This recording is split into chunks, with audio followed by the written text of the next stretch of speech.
Hindi na ako gumagawa nito, Filipino cut. Bihira na. Kasi wala namang masyadong bumibili sa akin. Sa atin lang, German cut daw tawag. Sa akin, Filipino cut.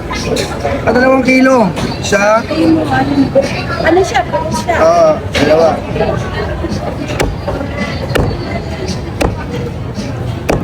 Malaki itong baboy ko guys, hindi na ako gumagawa nito.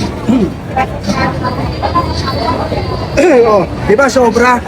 Pero Filipino cut gagawin natin. Ito. Yan tayo. Okay.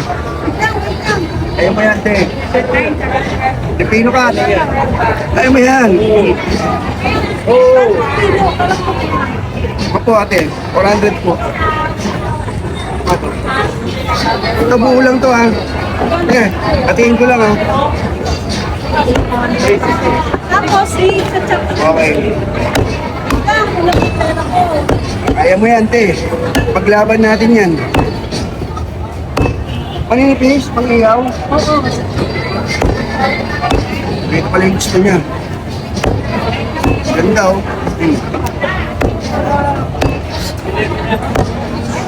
Pagtali, hindi ko na talaga ginagawa ito, eh. Ngayon na lang uli.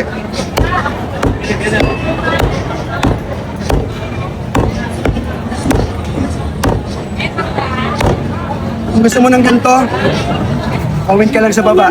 Shoutout kay Ryan Evangelista, yung cameraman natin, napakalupit niyan. Ano pa hinihintay niya? Tara! Sige na.